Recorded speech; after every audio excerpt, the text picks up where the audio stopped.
Assalamualaikum warahmatullahi wabarakatuh.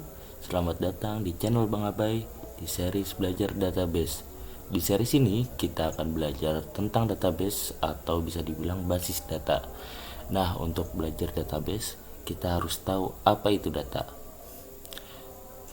Data, kalau kita lihat definisinya, adalah representasi fakta di dunia nyata.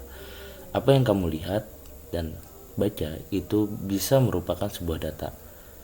Contohnya seperti nama, nomor KTP, judul buku, video, dan foto, dan sebagainya.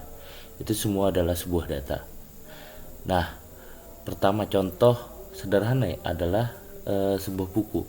Kalau kita bicara buku, maka akan ada data-data terkait dengan buku tersebut, seperti judulnya apa, pengarangnya siapa, dan penerbit siapa, ataupun kapan diterbitkan, dan juga bisa harganya berapa.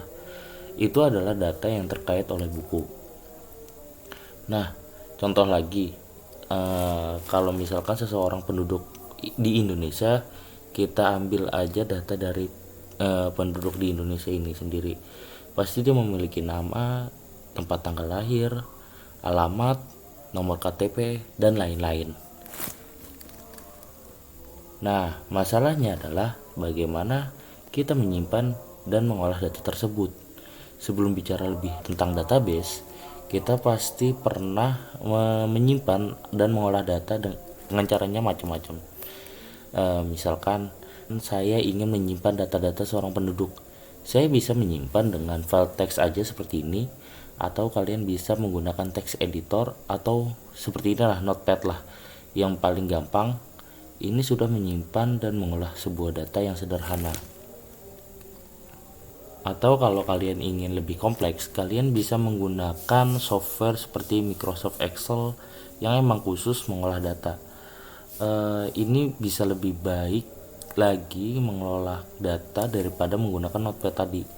Bahkan banyak kok bisnis atau perusahaan yang masih mengandalkan software semacam ini. Jadi sepertinya tidak perlu menggunakan apa yang kita sebut namanya database. Meskipun nanti ada banyak timbul sebuah masalah.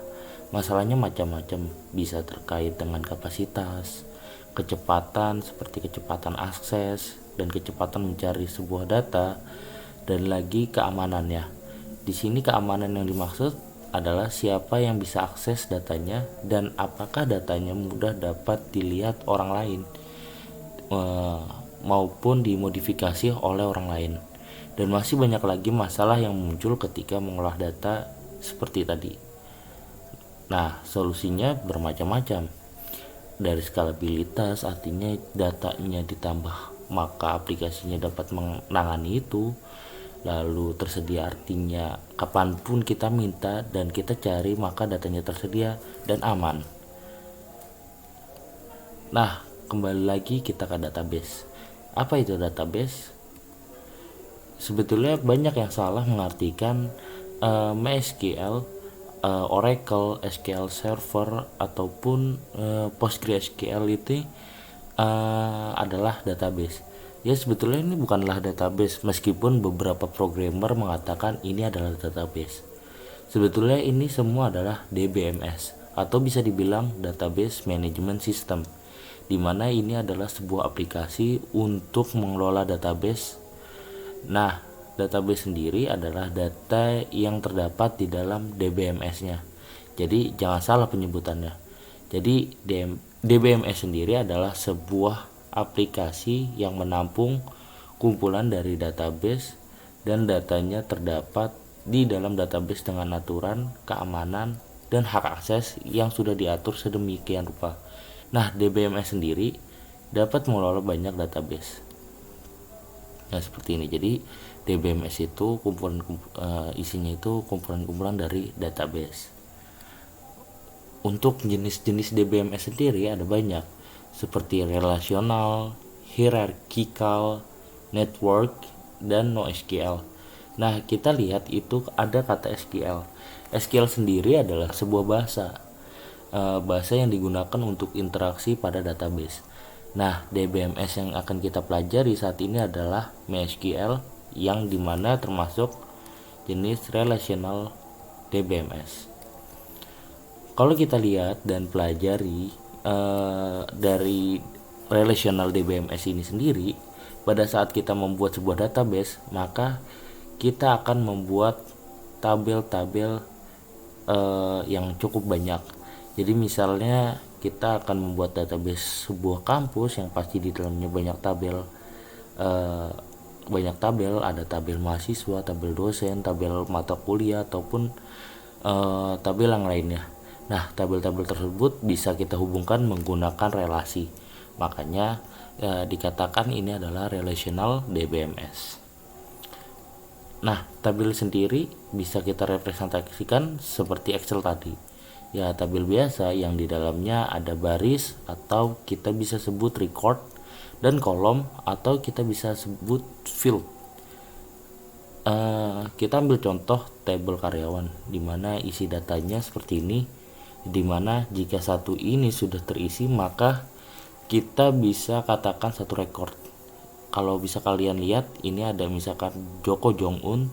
Ini kalau misalkan terisi satu, ini dikatakan satu record.